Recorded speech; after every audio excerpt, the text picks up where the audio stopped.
Bismillahirrahmanirrahim.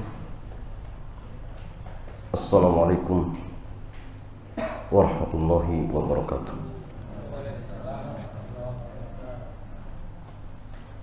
Alhamdulillah wassalatu wassalamu ala rasulillah wa ala alihi wa sahbihi ajma'in. Amma ba'd. Ikhwan wa akhwati fillah, alhamdulillah di sore yang mulia ini di yaumil ahad, di hari Ahad, Allah Jalla wa'ala kembali mudahkan kita untuk hadir di majlis ilmu. Kita berharap jamaah mudah-mudahan amal ibadah kita baik thalabul ilmi ataupun salat, zikir dan lain sebagainya, kita berdoa mudah-mudahan amal-amal tersebut diterima oleh Allah Subhanahu wa taala. Karena ingat jamaah, kita hidup di dunia itu butuh bekal, dan bekal terbaik kita untuk menghadap Allah adalah amal soleh. Itu penting. Bukan harta, bukan mobil, bukan kebun, tapi amal soleh. Sering saya ingatkan jemaah, antum ketika membaca ayat-ayat Al-Quran yang berupa ancaman bagi orang-orang kafir, maka hendaknya hal tersebut dijadikan pelajaran jemaah. Seperti ketika Allah mengkabarkan tentang kondisi orang-orang kafir ketika ruh mereka dicabut, kemudian ia berani-ani untuk apa? Kembali ke dunia. Qala rabbi irji'un, ya Allah kembalikan anak ke dunia, la'alli a'malu salihan fima tarak, agar saya ya Allah bisa mengerjakan amal soleh. Pengen taklim, pengen birrul walidain, pengen sedekah, tetapi jamaah sekalian penyesalan di hari tersebut sudah tidak ada manfaatnya. Kalla innaha kalimatun huwa qailuha, sekali-kali tidak. Itu hanya alasan belaka. Wa min waraihim barzahun ila yaumi yub'atsun. Di belakang mereka sudah ada barzah sampai hari mereka dibangkitkan. Maka jemaah, jadikan pelajaran. Sekarang Allah masih memberikan umur, kesempatan, waktu. Jangan dibuang sia-sia. Jangan untuk kerjanya jalan-jalan, bengong, nongkrong tidak ada gunanya misalkan. Jangan dikira umur kita akan ditanya oleh Allah. Hula bin Hula, kenapa di hari ini detik sekian kau berbuat maksiat? Ditanya oleh Allah Jalla. Maka hendaknya kita kalau mau kikir, silakan antum kikir waktu. Dalam artian, jangan antum biarkan waktu antum berlalu tanpa ada sesuatu yang bisa antum amalkan. Jangan. Tapi fastabiqul khairat. Maka di antara jemaah amal soleh yang sangat-sangat baik untuk dijadikan bekal adalah thalabul ilmi, menuntut ilmu agama. Karena memang jemaah Rasulullah SAW dia bersabda, sahhalallahu lahu bihi thariqan ila jannah. Jadi barang siapa yang menempuh jalan untuk mencari ilmu, kelak Allah akan memudahkan ia masuk ke dalam surga. Dan itu harapan kita. Jadi datangnya antum ke sini, harapannya ini jamaah masuk surga. Kenapa? Karena dunia ini hanya tempat apa? Sementara, jamaah. Bukan tempat abadi. Kalau ingin bersenang-senang, kelak di surga, seperti itu. Ya jamaah ikhwan wa akhwati fillah, sore hari ini sedikit kita akan membahas tentang para sahabat sengaja meninggalkan kemewahan. Maka hendaknya kita contoh, jadikan pelajaran.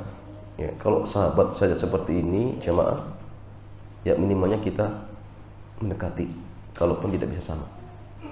Itu penting. Ya. Penulis kitab mengatakan Allah berfirman menceritakan tentang kondisi penduduk neraka. Ketika mereka melihat neraka, dikatakan kepada penduduk neraka, adhabtum thayyibatikum fi hayatikum dunya. Kalian telah menghabiskan kenikmatan kalian di kehidupan dunia kalian dan kamu telah bersenang-senang dengannya. Surat Al-Ahqaf ayat 20. Ya. Sebagian para sahabat jamaah seperti Umar bin Khattab radhiyallahu ta'ala anhum, ia sengaja meninggalkan kemewahan makan dan minum. Kenapa? Karena khawatir termasuk ayat di atas. Bayangkan. Jadi Umar itu sengaja nggak makan mewah, khawatir ini masuk dalam ya, ancaman ayat tadi. Adhabtum thayyibatikum fi hayatikum dunya. Kalian telah menghabiskan kenikmatan kalian di kehidupan dunia kalian dan kamu telah bersenang-senang dengannya. Bayangkan, saking khawatirnya, jangan-jangan ketika kita berfoya-foya di dunia, makan enak, ya, kita dianggap telah menghabiskan apa? Kesenangan dunia aja, kenikmatan yang Allah berikan kepada kita sudah dihabiskan di dunia, berarti di akhirat sudah nggak dapat. Beliau khawatir.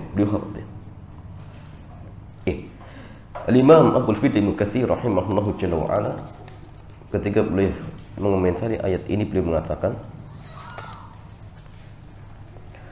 wa qad tawarra'a Amirul Mukminin Umar bin Khattab radhiyallahu ta'ala anhu an katsirin min thayyibatil ma'akil wal masyarib.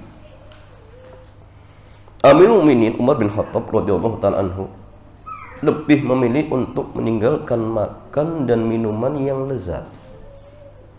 Ya. Wa tanaza'a anha wa yaqulu inni akhafu an akuna kalladzina qala Allahu jalla wa 'ala lahum wa qarra'ahum. Ya. Beliau mengatakan, saya khawatir termasuk orang yang disebutkan dan ditegur oleh Allah. Adhabtum thayyibatikum fi hayatikum dunya wastamta'tum biha.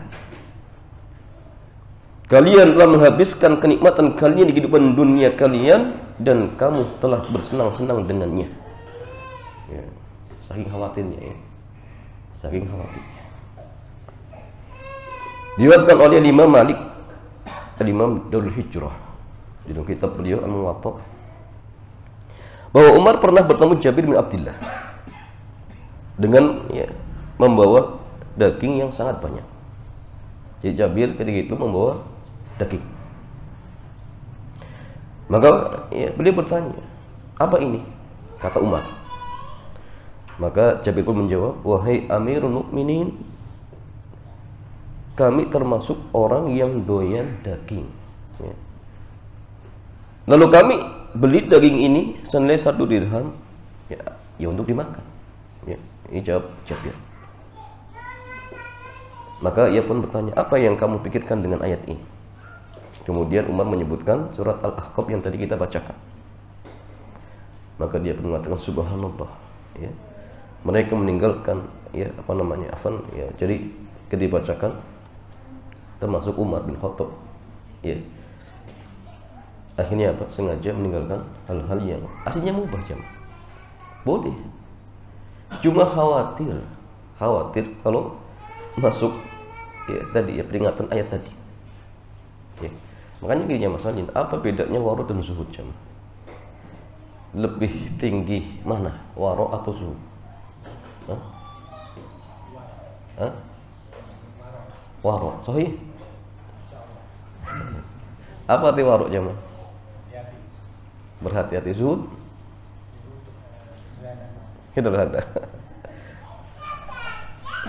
Jadi gini ya, zuhud itu meninggalkan hal-hal yang tidak ada manfaatnya untuk urusan akhirat. Ya. Berarti yang ditinggalkan perkara yang hukum asalnya apa? Mubah, sahih.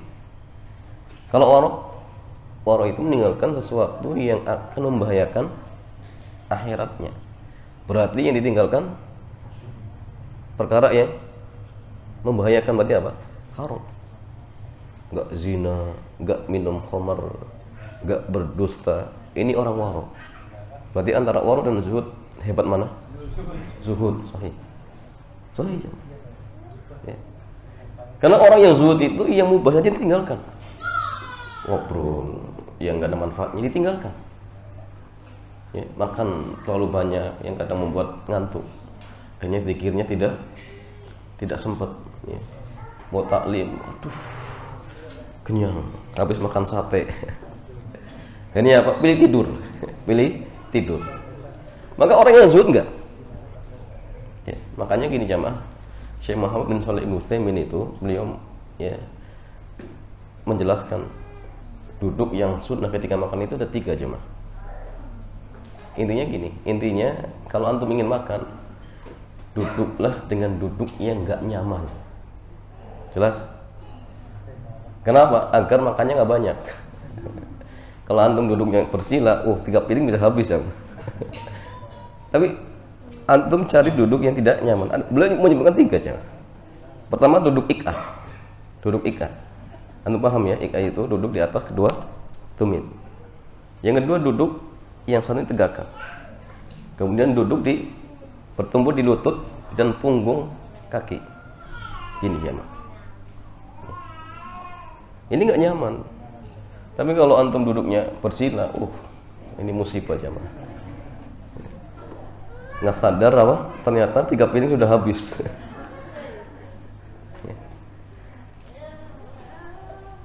Jadi artinya jamaah ikhwanu akhti fillah,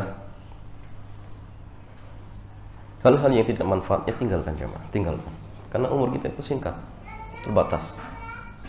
Jangan dibuang sia-sia seperti itu.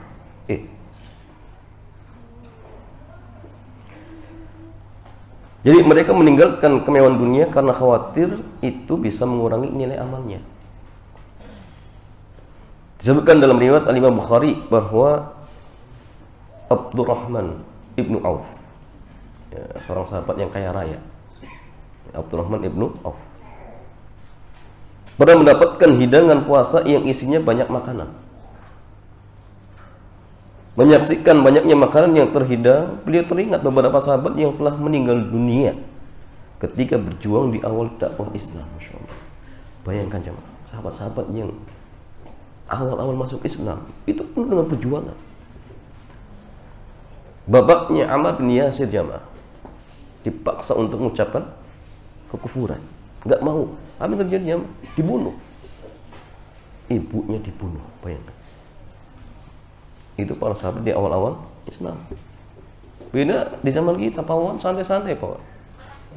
Pernah diancam? Belum jamaah. Di awal-awal Islam, masya Allah, penuh dengan perjuangan. Sampai Rasul sendiri apa? Dilempari batu, berdarah-darah, masya Allah. Sayyidul Anbiya, manusia terbaik yang pernah menempati muka bumi, dilempari batu, dituduh apa? Apa jemaah? Orang gila. Kira-kira kalau ada orang yang nuduh antum pawon gila, gimana jemaah? Marah kan? Nabi enggak. Ya. Dan dakwah beliau itu luar biasa, masya Allah. Kadang dakwahnya dengan akhlak, masya Allah, akhlaknya luar biasa. Itu Rasulullah. Pun seperti itu jamaah, masih banyak orang yang menyusui, akan memusuhi. Apalagi kita, ya, apalagi kita. Ya, semalam saya ceritakan tentang kisah nenek-nenek yang masuk Islam. Itu gara-gara akhlak Nabi, masya Allah. Jadi Nabi itu di antara kebiasaan beliau sering ngasih makan nenek-nenek yang buta. Ya. Disuapin, masya Allah. Ngasih makan disuapin. Kira-kira jamaah, ada pengemis kayak nenek datang ke rumah antum. Assalamualaikum, Pak, tolong saya belum makan. Kira-kira antum mau ngambilkan makan kemudian disuapin? Mbak sini, Mbak, nih saya suapin. Mau? Enggak. Yang terjadi apa? Mbak ini sono pergi. Nabi enggak jamaah. Beliau anterin makanan, disuapin. Pas nyuapin apa yang dilakukan oleh si nenek ini apa coba? Nenek ini mencela Nabi karena dia buta, dia hanya dengar bahwasanya ada seorang namanya Muhammad, dia mengaku sebagai nabi. Dia cerita kepada yang ngasih makan, ini ada orang namanya Muhammad ngaku sebagai nabi, ini pendusta, pokoknya banyak dicela macam-macam. Nabi apakah marah? Padahal Nabi mampu untuk pukul kan, dia nggak lihat, Nabi diam saja. Besok harinya apakah nggak ngasih makan? Tetap datang kasih makan, sama dicela Nabi, dia diam sampai Nabi wafat, bayangkan. Dan si nenek ini taunya ketika Nabi meninggal dunia, kok beberapa hari nggak ada yang ngasih makan. Akhirnya Abu Bakar tahu, oh ternyata Nabi punya kebiasaan ngasih makan kepada nenek yang buta. Akhirnya apa? Giliran gantinya Abu Bakar. Masya Allah. Ternyata kok yang nyuapin beda, nggak selembut dengan yang sebelumnya. Hanya ditanya, ini siapa? Ya. Kok tidak sama dengan yang sebelum-sebelumnya ngasih makan? Akhirnya baru cerita, pokoknya dulu yang sering ngasih makan itu Muhammad. Dia kaget cuma. Kalau di kita mungkin yang nangis apa? Terpisah-pisah. Akhirnya syahadat. Itu Rasul. Ya. Jadi Masya Allah. Ya. Artinya gini jamaah sekalian, di awal Islam itu banyak perjuangan. Kalau kita itu sudah apa namanya, tinggal ya meneruskan, adapun ya, rintangan-rintangan dakwah itu sedikit. Jadi kalau males-malesan, ya taklim males, ibadah sunnah males, mau ngapain jamaah? Mau ngapain di dunia kalau mau ibadah pun nggak mau? Mau sibuk dunia, cari dunia. Ingat jamaah, antum mencari dunia ngoyo, jatah rezeki antum tidak akan keluar dari apa yang Allah takdirkan. Gak mungkin. Kalau ingin bukti, ya sudah, hari ini antum jangan tidur 24 jam. Kira-kira berapa uang yang akan antum dapatkan? Ya. Gak mungkin lepas ya keluar dari apa yang Allah takdirkan. Maka kalau aja hidup kita cuma dunia rugi ya, rugi. Tapi silahkan untuk dunia ada, akhirat nomor 1. Karena kita semua akan kembali ke sana. Kan kembali ke sana, jemaah. Itu penting.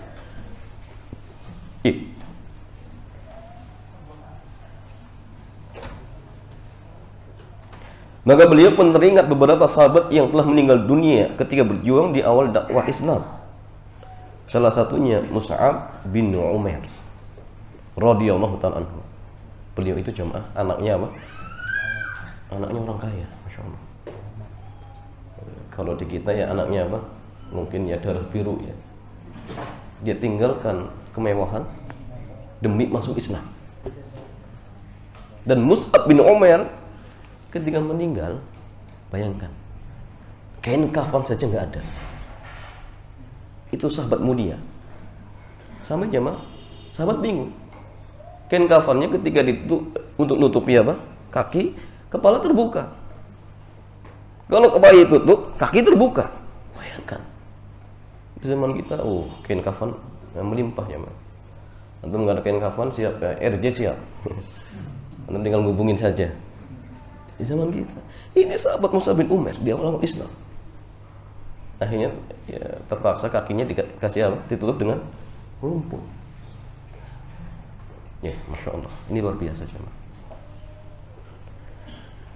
Maka beliau mengatakan, qutila Mus'ab ibnu Umair wa kana khairan minni. Mus'ab bin Umair telah terbunuh dan ia lebih baik dariku, kata dia. Walam yujad lahu ma yukaffanu fihi illa burdatun. Dan ketika meninggal dia nggak ada kain kafan yang bisa untuk menutupinya kecuali satu burdah saja, dan itu pun kurang jemaah. Itu kurang, nggak bisa menutupi seluruh bagian tubuhnya. Ya. Jemaah sekalian, bicara kafan seorang mukmin itu yang afdal warnanya apa? Putih. Bolehkah antum mesen kain kafan sebelum meninggal dunia? Boleh tidak ya? Silang pendapat. Tapi yang tepat boleh. Ya. Jadi antum silakan pesan kain kafan. Untuk apa? Untuk nanti ngafani. Boleh, ya, enggak masalah. Ya. Jadi pendapat yang mengatakan tidak boleh itu kurang kuat, ya kurang kuat. Ya. Wa qutila Hamzah au rajulun akhar khairun minni falam yujad lahu ma yukaffanu fi. Pula ya, terbunuh Hamzah. Ya, Hamzah terbunuh atau laki-laki yang lain. Ya. Dan itu lebih baik dariku. Ternyata tidak ada kain kafan yang bisa untuk menutupinya.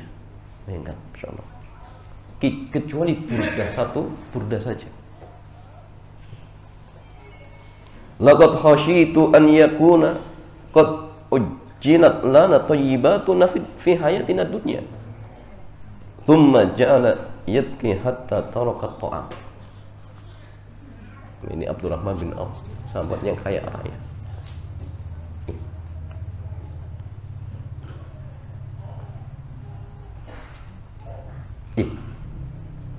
Maka ia pun mengatakan, sungguh aku khawatir ya, balasan baik untuk amal kita segerakan di dunia, kemudian ya beliau menangis dan meninggalkan makanan itu. Nggak jadi makan ya, nggak jadi makan.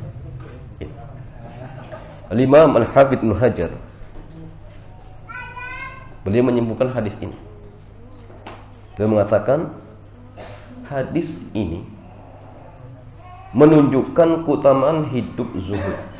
Hidup zuhud. Tadi ya, zuhud itu artinya apa? Meninggalkan hal-hal yang tidak ada manfaatnya untuk negeri akhirat. Ya. Tinggalkan banyak makan, tinggalkan banyak ngobrol, tinggalkan banyak bengong. Ya. Demi apa? Demi akhiratnya. Itu zuhud.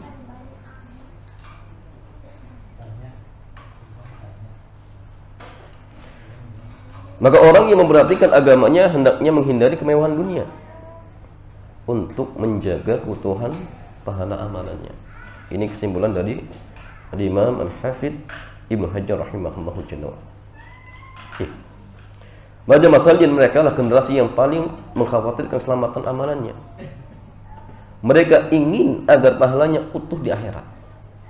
Jadi harapan mereka para sahabat itu ketika beramal mendapatkan pahala di akhirat.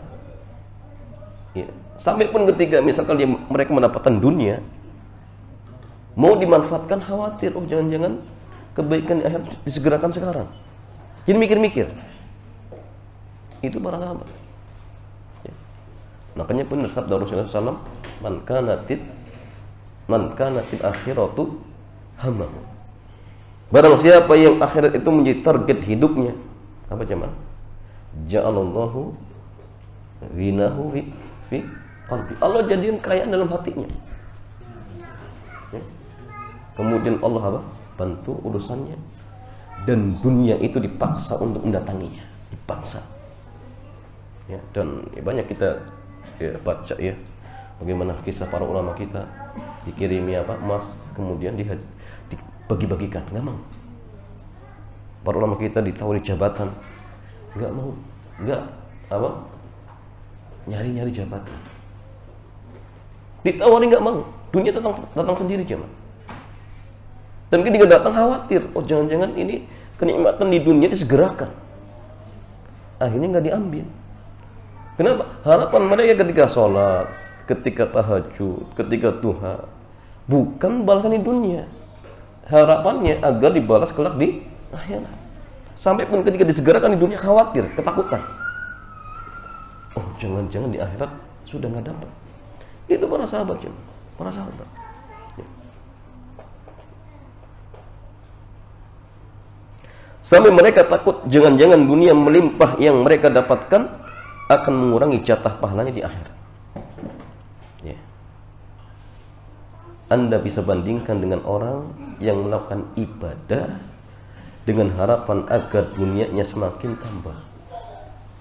Antum ya, coba bandingkan. Para sahabat jemaah, mereka beramal soleh, ketika diberikan dunia khawatir, jangan-jangan pahalanya disegerakan di dunia, di akhirat gak dapat. Tapi orang di zaman kita jemaah, kalau tahajud, duha, pengennya apa? Lamaran kerjanya agar diterima. bisnisnya agar lancar. Ya Allah, gimana ini? Bahkan kalau bertanya, ya Ustaz, saya sudah tahajud, saya sudah duha, kok bisnis saya gagal terus? Nah itu jemaah, ibadahnya apa? Untuk dunia, masalah jemaah, masalah. Karena gini, dunia itu otomatis didapatkan.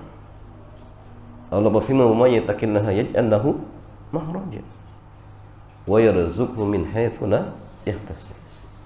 Barang siapa yang bertakwa kepada Allah, maka Allah akan memberikan solusi dari berbagai permasalahannya. Wa yarzuqhu min haitsu la yahtasib. Dan Allah akan memberikan rezeki dari arah yang tidak diduga. Otomatis jemaah, otomatis. Maka ibadah antum, sholat antum, duha antum, tahajud antum, ingat, niatkan untuk mendapatkan pahala akhirat. Dunia itu pasti dikasih, otomatis. Gak diniatkan pun tetap dikasih.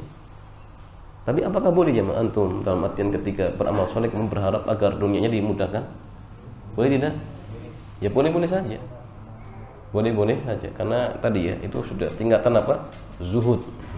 Luar biasa jemaah. Hal-hal yang seperti itu ditinggalkan, nggak mau. Ya. Doa boleh.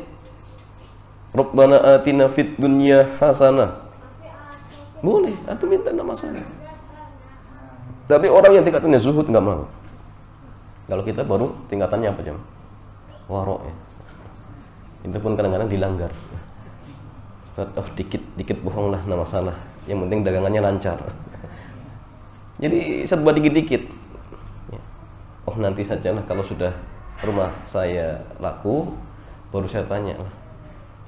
Kan nggak apa-apa, yang beli KPR kan dia salah sendiri. Saya jualnya rumah, dia katakan mau lewat KPR, dia terserah dia. Nah, sudah mulai bermudah-mudahan. Ya. Dia lupa dengan firman Allah apa? Wala ta'awanu 'alal itsmi wal udwan. Janganlah kalian tolong-menolong dalam perbuatan dosa dan musuhan. Ayo semua diterang. Oh, ini masih ringan. Oh, ini enggak apa-apa. Semua ini ya berjamaah ya dianggap remeh. Dan ingat jemaah, orang-orang yang bermudah-mudahan dalam hal-hal syubhat, apa kata Nabi? Waqa'a fil haram. Dia akan terjatuh pada hal yang haram. Hati-hati. Jangan ya meremehkan hal-hal yang syubhat. Syubhat itu kata Nabi apa? Ditinggalkan. Ditinggalkan bukan dikerjakan. Ya.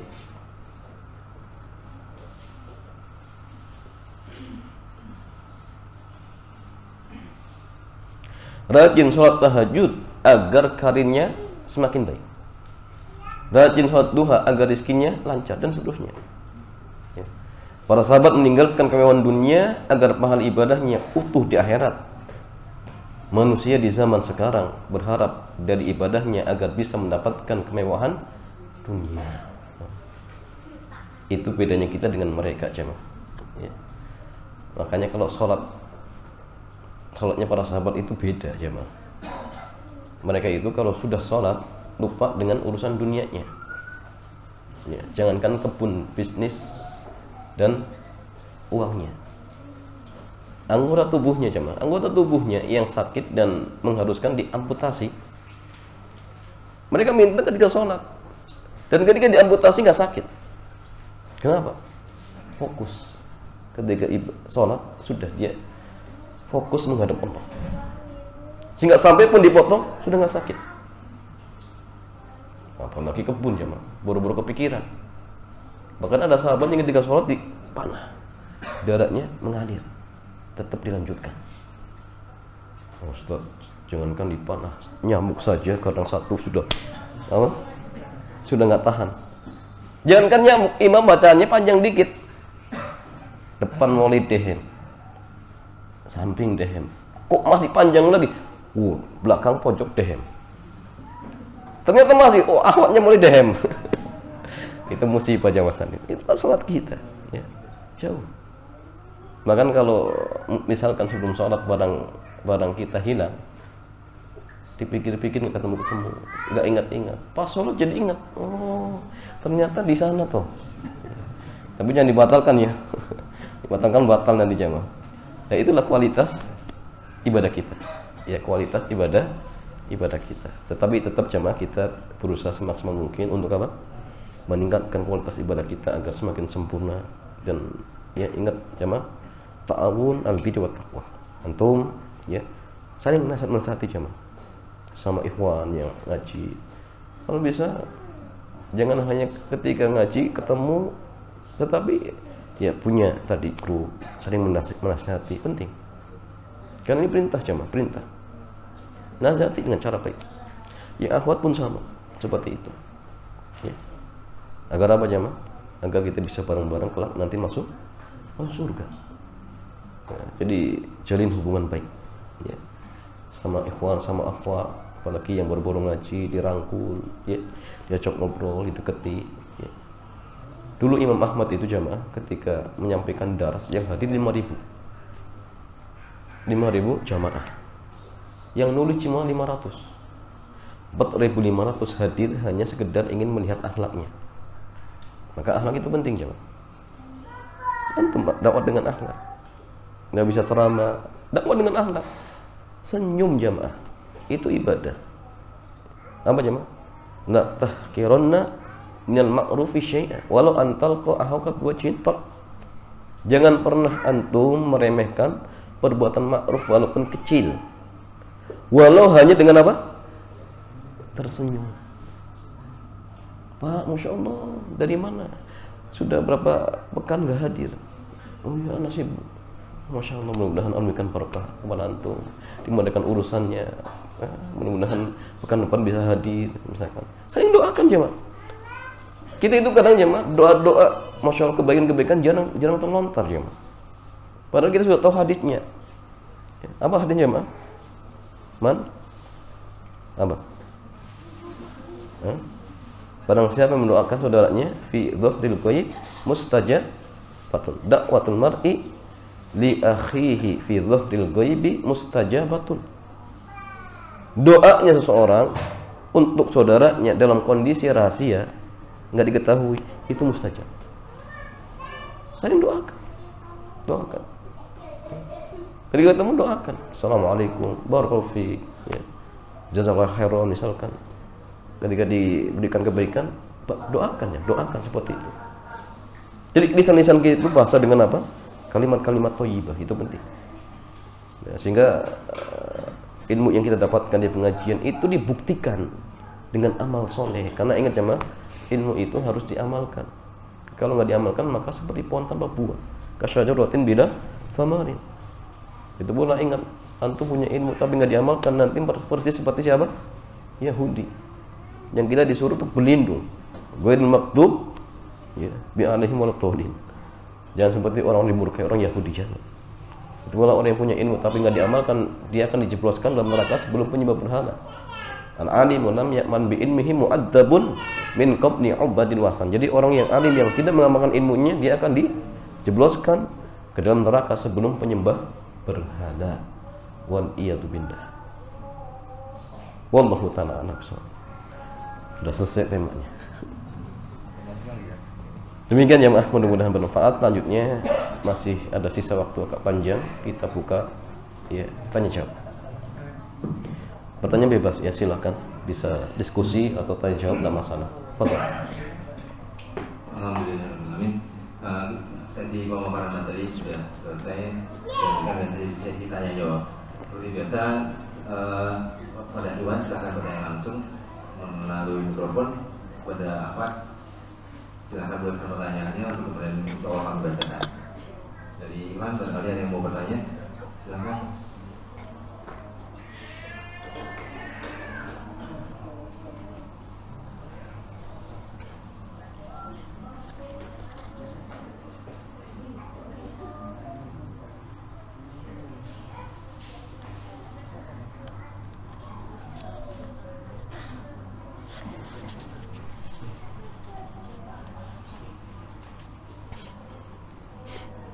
Ada pertanyaan dari Ahwat. Bismillah. Ustaz izin bertanya, apa yang saya lakukan jika kakak perempuan saya diusir oleh suami? Karena kemudian tinggal bersama kami di rumah warisan, sedangkan anaknya hanya Ini yang satu laki-laki kelas 1 SMP, beberapa kali mengambil uang. Saat boarding motor dia ngambil uang di tas ransel, ambil uang di lemari pakaian, ambil uang infak dan kencang sedekah. Apakah boleh saya usir atau saya bagaimanakan? Solusi terbaiknya Ustaz? Jazakallahu khairan. Jemaah sekalian, ada pertanyaan, apa yang harus dilakukan ketika ada seorang saudarinya dicerai atau diusir jemaah? Diusir oleh suaminya, kemudian akhirnya tinggal dengan dirinya. Ini yang tanya akhwat. Kemudian tinggal dengan dirinya dan ternyata juga bawa anak, dan anaknya ternyata tidak baik, suka nyuri misalkan. Ya. Maka yang pertama jemaah, ya, hendaknya penanya bersabar. Ya, hendaknya yang nanya bersabar. Ya. Allah Jalla wa Ala ketika berfirman dalam surat At-Taghabun yang ke-11, "Wa may yu'min billahi yahdi qalbah." Dan barang siapa yang beriman kepada Allah, maka Allah akan memberikan hidayah. Al-Qamah mengatakan ketika mengomentari ayat ini, beliau mengatakan gini, "Wa huwa ar-rajulu tusibuhul musibatu faya'lam annahu min indillah fayarda wa yusaddiq." Ayat ini berkaitan dengan seorang laki-laki yang dia tertimpa musibah, kemudian dia yakin ini datangnya dari Allah. Akhirnya apa? Dia ridho dan menerima. Nah, ini jemaah musibah itu tidak jemaah. Musibah tidak? Mungkin saja musibah. Mungkin saja musibah. Maka pertama jemaah, sabar, ridho, menerima. Kemudian yang kedua bagaimana jemaah? Yang kedua jelas harus tegakkan ingkar mungkar. Karena di sini ada kemungkaran. Pertama, ya status dia dulu nih. Status saudarinya dengan suaminya. Diusir, dicerai atau diapa ini? Dudukan perkaranya. Kalau dicerai, ya sudah. Ya. Diselesaikan baik-baik. Ya. Kalau ingin dipertahankan, ya pertahankan baik. Kalau ingin dilepas, ya wa tasrihun bi ihsan. Dilepaskan dengan cara baik. Maka bantu, ya, bantu saudarinya. Ya. Yang pertama, jadi bantu dia permasalahan yang terjadi antara dirinya dan suaminya. Ya, ini penting. Ya. Kemudian yang kedua jemaah, dia seorang perempuan ikut saudarinya perempuan tinggal, ini di rumah sama tadi? Warisan. Oh, rumah warisan, berarti rumah orang tuanya ya. Kalau rumah orang tuanya kok mau diusir gimana? Kalau itu rumah orang tua ya repot jemaah. Gak bisa diusir karena dia juga memiliki. Cuma masalahnya gini, kalau misalkan dia sudah punya suami juga misal, maka ingat di situ harus, ya, menjaga aurat, ya, antara suami penanya dengan kakaknya misalkan atau adiknya misalkan, berarti bukan mahram. Maka ingat, jaga pandangannya, tidak boleh ya berkholwat, tidak boleh apa berdua-duaan, tidak boleh bersalaman. Ini perhatikan, ya, jangan dilanggar. Ya. Yang ketiga terkait tentang anaknya tadi yang suka mencuri, ya, maka ingat jemaah, ya, jangan diusir dulu. Kalau diusir ya repot, nanti siapa yang mau didik jemaah? Kalau dia tahu misalkan dia seperti itu akhlaknya, ya nasihati. Man ra'a minkum munkaran falyughayyirhu bi yadihi. Barang siapa yang melihat kemungkaran juga dengan tangan. Apalagi itu keponakan jemaah. Dakwah kepada orang lain saja, kalau dia mampu untuk mendakwai bisa wajib jemaah. Ya. Dan walaupun itu wajib ain misalkan. Abang ini keponakan, sudah tahu dia mencuri seperti itu, maka dinasihati jangan dibiarkan. Kalau biarkan khawatir ketika misalkan dia bergaul di tengah-tengah masyarakat, ternyata kebiasaan ini tetap ya, tetap dilakukan. Maka sebagai saudara jangan tinggal diam, nasihati. Kalaupun misalnya nggak bisa, sampaikan kepada ibunya, anakmu itu seperti ini, tolong nasihati, khawatir menjadi kebiasaan. Ya. Kalau sekarang yang dicuri uang saudara mungkin masih ringan. Bagaimana kalau misalkan ya, nyurinya sudah tidak tidak sedikit lagi, dan kalau dibiarkan lagi jadi kebiasaan, dia jadi pegawai, akhirnya apa? Korupsi nanti. Jadi dinasihati, itu penting. Kemudian jamaah yang berikutnya, ajak saudarinya untuk belajar ilmu agama, ajak taklim, ya. Jangan hanya kita sendiri. Kalau bisa diajak, ajak. Ya. Mereka itu jamaah, kenapa masih melanggar aturan syariat? Mungkin saja sebabnya karena memang jahil, belum tahu. Seperti dulu kita ya, Mak. Sebelum tahu ngaji, semua hal yang maksiat kadang kita langgar. Sekarang setelah tahu bagaimana jamaah, kita tinggalkan dengan mudah. Sehingga tugas kita memberikan nasihat, menyampaikan ilmu, itu penting. Makanya tadi jamaah, setelah kita dapat ilmu, selain diamalkan, ada kewajiban yang lain, didakwahkan. Karena ilmu itu amanah. Yang namanya amanah harus disampaikan. Kemudian orang lain juga butuh ilmu. Mungkin saja dia nggak sempat hadir karena ada kesibukan. Kita ini dengan kemudahan, maka jangan lupa sampaikan kepada mereka. Mereka butuh ilmu. Itu pula jamaah, orang yang tahu ilmu tetapi disembunyikan, maka kelak di akhirat akan dipakaikan kekang bara api neraka. Man su'ina an ilmin fakatamahu uljimahu bidijamin minna. Di barang siapa yang ditanya tentang ilmu kemudian disembunyikan, maka dia akan dipakaikan kekang dari bara api neraka. Ya, jadi dakwahi saudaranya tadi, saudarinya. Plus anaknya juga. Kemudian ya, ini juga tidak kalah penting jamaah, doakan. Doakan di waktu-waktu yang mustajab agar apa jamaah? Agar saudarinya beserta suaminya masalahnya cepat selesai. Begitu pula anaknya diberikan hidayah misalkan. Ya, doakan. Jangan malah dibenci. Jangan malah dibenci karena ya, kebencian itu bukan solusi jamaah, bukan solusi. Ya, banyak orang yang mungkin tadi melanggar seperti itu karena jahil. Orang jahil itu jamaah memang ada dua, ada yang jahil tetapi sok pintar. Ini memang masalah ini. Tapi ada orang jahil karena memang jahil jamaah. Ketika dia dikasih tahu, oh dia nerima. Jadi artinya usahakan dulu disampaikan, didakwahi, diajak baik-baik. Ya. Karena ingat jamaah, kuntum khaira ummatin ukhrijat linnasi ta'muruna bil ma'ruf wa tanhauna 'anil munkar. Jadi kita itu sebagai umat, kenapa jemaah? Karena dakwah. Karena dakwah. Ya, wallahu taala a'lam bissawab.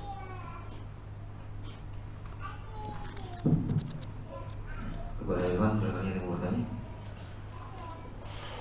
Iwan, ada yang belum akses barangkali? Kalau bagi Iwan yang belum dimasukkan ke grup, insya Allah dengan absennya kita akan masukkan ke grup. Jadi kalau ada dua grup, yang pertama untuk ke Familah, itu grup yang untuk bertanya kepada Ustaz. Jadi grup itu hanya diperkenalkan kita untuk bertanya kepada Ustaz. Insya Allah nanti Ustaz akan menjawab. Dan dengan grup kedua adalah grup muamalah. Di situ kita bisa berinteraksi lebih bebas, bisa menawarkan jalangan, bisa memberikan masukan, bisa memberikan informasi kajian, segala sesuatu silahkan di grup muamalah. Jadi kepada jemaah yang belum absen silahkan absen dulu. Ada pertanyaan dari awal tadi. Awan Ustaz, bolehkah memboikot Anda yang nikah secara Nasrani agar tidak menghadiri resepsinya? Agar abang tersebut mau melakukan akad nikah dan adiknya mau hadir di akad nikah itu. Ini dia muslim bagi nikah Nasrani ya? Iya, begitu. Ya. Ya, apakah dibolehkan memboikot ya saudara laki-laki yang mau nikah dengan cara Nasrani? Ya. Boleh tidak jemaah? Boleh. Boikot itu apa? Maksud kitanya hajar ya, dihajar. Agar apa? Agar dia nggak jadi seperti itu. Ya. Tapi gini jemaah, dalam masalah hajar itu memang ada kaidahnya. Jadi hajar itu boleh dilakukan kalau memang ada maslahat. Itu penting. Ingat, hajar dibolehkan kalau memang ada maslahat. Yang kedua, hajar itu sekali lagi jamaah ya, boleh dilakukan kalau memang ya, antara pihak yang menghajar dan yang dihajar, jumlah yang menghajar lebih banyak daripada yang dihajar. Itu penting. Jangan kebalik. Yang menghajar satu orang, yang dihajar satu kampung. Ya dia sendiri jamaah. Ya. Ini kadang ada orang aneh-aneh jamaah. Dia hanya 5 orang di kampung menghajar satu kampung. Ia bukan warga yang dihajar, dia sendiri akhirnya. Ya. Jadi memang ada kaidah-kaidahnya. Ya. Makanya tadi kalau misalkan dengan menghajar itu memang ada masalahnya, ada masalah. Tapi kalau seandainya misalkan nggak ada maslahatnya, temu dengan cara yang lain. Temu dengan cara yang lain. Kalau sekiranya hajar itu nggak ada maslahatnya, nggak ada gunanya misalkan, nggak perlu. Mungkin dengan cara kita minta kepada orang yang mungkin ya, didengar ucapannya oleh abangnya tadi untuk memberikan nasihat. Memberikan nasihat. Ya. Karena gini jemaah, itu kemungkaran. Ada muslim nikah dengan ahlul kitab. Secara hukum syariat boleh tidak? Boleh. Kalau perempuannya ahlul kitab. Ahlul kitab itu Yahudi dan Nasrani, boleh. Tapi ingat jemaah, ritual pernikahannya harus secara Islami. Ya. Harus terpenuhi rukun-rukunnya. Ya, seperti contoh ada ijab kabulnya, ada walinya, ya, ada kedua mempelainya. Itu harus. Bila nanti maharnya misalkan, ya. Dan nggak boleh kemudian setelah, misal contoh, ya, setelah akad nikah di masjid secara Islami, kemudian setelah itu nikah dengan cara apa? Gereja. Ini bisa murtad nanti jemaah. Ya, kalau murtad ya nikahnya batal nanti. Jadi tetap harus dengan cara Islami. Walinya siapa jemaah?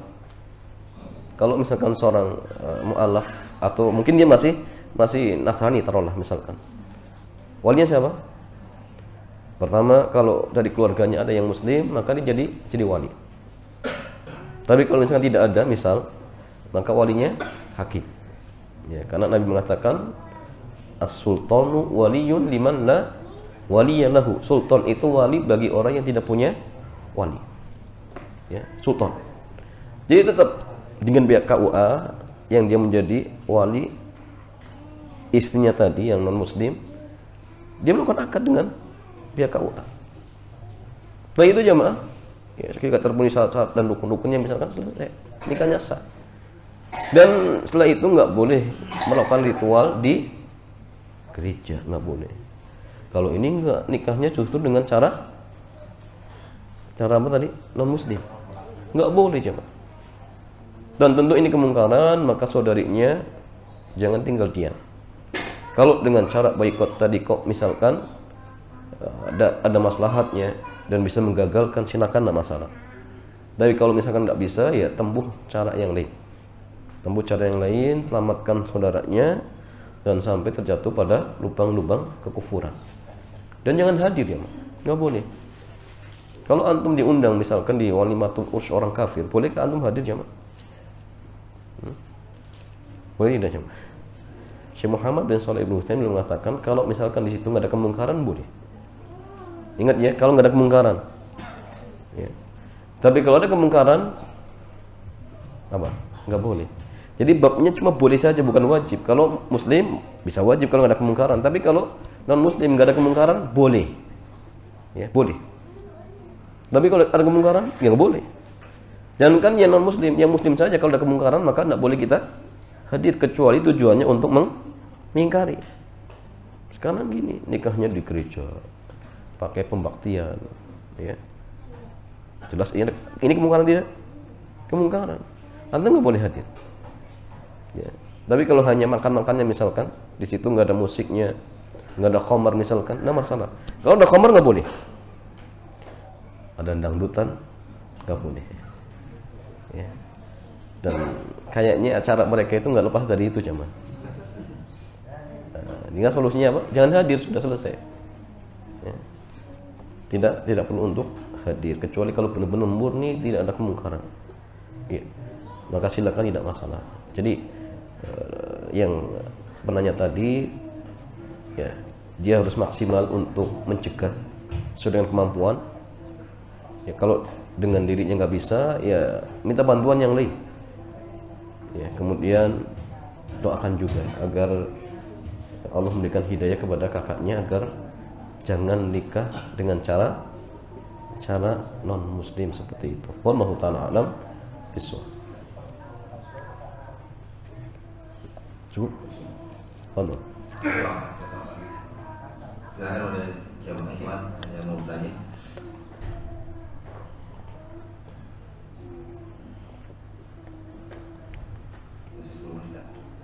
Berkaitan dengan tema yang hari ini dibahas, tadi berarti pahala amal itu seperti halnya dengan doa, ada tiga proses pengabulan. Jadi kalau misalkan dikabulkan sesuai dengan permintaan, dikabulkan ditunda pengabulannya, apa seperti itu tentang pahala dari amal baik. Jamaah sekalian, pahala dari amal baik yang kita kerjakan itu seperti apa? Apakah ya dalam artian seperti doa persis? Ya. Jawabannya gini, amal ibadah yang kita kerjakan ya, akan dibalas oleh Allah kapan? Di akhirat. Itu pasti. Kalau amal kita sah ya, dan diterima oleh Allah, akan dibalas kali di akhirat. Di dunia dibalas tidak? Ya? Dibalas dengan apa jemaah? Dengan apa? Kebaikan dunia. Kebaikan dunia itu apa? Banyak. Sehat, dilancarkan rezekinya, dimudahkan urusannya. Ini apa namanya? Buah dari amal soleh. Apa dalilnya? Tadi, wa may yattaqillaha yaj'al lahu makhraja. Barang siapa yang bertakwa kepada Allah, Allah berikan solusi dari berbagai permasalahannya. Wa yarzuqhu min haitsu la yahtasib, dan Allah akan berikan rezeki dari arah yang tidak diduga-duga. Rezeki itu apa jemaah? Rezeki itu apa? Rezeki itu sesuatu yang bisa dimanfaatkan oleh seseorang. Maka harta yang kita miliki belum tentu rezeki kita, say. Belum tentu. Antum atau jangan kita lah. Kadang ada orang kaya jemaah punya 10 mobil. Itu harta dia. Tapi apakah semua yang menjadi rezeki dia? Belum tentu. Mungkin dia hanya bisa pakai 1 mobil saja. Punya rumah, di rumahnya ada 10 kamar, paling dia bisa menempati cuma 1 kamar. Yang lainnya apa? Dipakai supirnya, dipakai apa? Asisten rumah tangganya. Rezeki dia cuma. Yang capek tuannya. Banting tulang siang malam, ya, kadang nggak ibadah. Yang nikmati siapa? Tadi supirnya yang rajin ibadah. Asisten rumah tangga yang rajin ibadah, masya Allah. Diberikan nikmat nggak capek-capek. Itu rezeki dia. Ya. Maka di antara rezeki itu ya sama, harta, kesehatan, anak yang soleh dan solihah, itu rezeki. Dan itu buah dari amal. Buah dari amal. Ya. Jadi gini, amal soleh itu dibalas di dunia dan di akhirat. Makanya gini jemaah, jangankan kita muslim, non muslim, ketika suka berderma, apakah dibalas di dunia? Dibalas, sahih. Makanya non muslim yang suka bakti sosial, kadang kita jumpai bisnisnya lancar, sahih ya. Tetapi ingat, ini hanya di dunia. Adapun di akhirat enggak. Contoh orang kaya di dunia sekarang siapa jemaah? Taruhlah ya, pokoknya itulah. Seandainya misalkan separuh hartanya disedekahkan, di dunia kan dibalas, tapi di akhirat enggak. Antum hanya infak 500 perak, ya, masukkan kotak amal. Itu lebih bernilai daripada infaknya tadi berapa teh misalkan. Itulah maksud nikmat Islam, itu luar biasa. Ya. Jadi kalau alam jemaah, kalau amal soleh itu akan dibalas di dunia dan akhirat, dan itu umum. Ya. Kalau doa jelas 3 syarat tadi, bisa digas dengan apa yang dia minta, atau dipalingkan untuk hal yang lebih maslahat bagi dirinya, atau yang ketiga disimpan pahalanya untuk kelak di akhirat. Ingat, ketika doanya diterima, ketika doanya diterima. Tapi kalau doanya nggak diterima, ada penghalangnya, ya percuma. Contoh menghalang doa itu ya banyak. Makan minum haram misalnya. Kemudian seseorang yang punya musuh dengan kerabatnya, doanya dikabulkan tidak jemaah? Doanya dikabulkan tidak? Ada orang punya musuh dengan kakaknya, adiknya, bibinya. Kira-kira jemaah sekalian, doanya dikabulkan tidak? Ibadahnya diterima tidak jemaah? Enggak jemaah. Jadi orang yang sampai detik ini punya musuh dengan kerabatnya, amal dia nggak diterima oleh Allah. Satu ketika Abu Hurairah pernah mengatakan, ya, dan ini dibawakan oleh Imam Bukhari dalam kitab Adabul Mufrad. Dia pernah mengatakan, saya akan membuat nggak nyaman orang yang memutuskan hubungan kerabatan. Ya. Kalau dia datang menemui kami, kata Abu Hurairah, sampai dia ucapkan kalau nggak salah 3 kali. Kemudian tiba-tiba ada seorang pemuda berdiri pulang, langsung dia menemui bibinya, yang selama 2 tahun kalau nggak salah dia memboikot. Dia datang ke rumah bibinya kaget. Woi, anak saudaraku, tumben ini kesini. Ya, ada apa ini? Kata dia, saya mendengar Abu Hurairah mengatakan, inna, atau gini, tu'radu a'malul ibad lailat asyiatul khamis lailatul jum'ah. Jadi amal perbuatan anak Adam itu akan diangkat di hadapan Allah, akan diperlihatkan Kamis sore malam Jumat. Ya. Kamis sore malam Jumat. Kemudian di sini disebutkan la yaqbulullahu amala qati'i rahimin. Allah enggak nerima amal soleh orang yang memutus hubungan kerabatan. Dia takut jemaah. Ya. Doa itu amal soleh tidak? Soleh, amal soleh. Sedangkan amal-amal kita setiap sore malam Jumat itu dilaporkan. Tapi orang-orang yang punya masalah dengan kerabatnya enggak Allah terima. Maka antum yang masih punya masalah, datangi telepon. Jangan gara-gara warisan akhirnya memboikot. Hati-hati jam. Keburukannya untuk antum sendiri. Beda kasusnya kalau antum sudah berusaha untuk menyambung, mereka memutuskan, itu urusan dia. Urusan antum, ingat, jangan memutus hubungan kerabatan dengan kerabat kita, jangan sambung. Ya. Jadi artinya tadi kalau misalkan nggak ada penghalangnya dikabulkan oleh Allah, tapi kalau menghalangnya maka tidak diterima oleh Allah Subhanahu wa taala. Wallahu taala alim shawab. Demikian ikhwan wa fillah, mudah-mudahan kajian sore hari ini bermanfaat. Kita tutup sampai di sini. Subhanakallahumma wa bihamdik, asyhadu an la ilaha illa anta, astaghfiruka wa atubu ilaik. Assalamualaikum warahmatullahi wabarakatuh.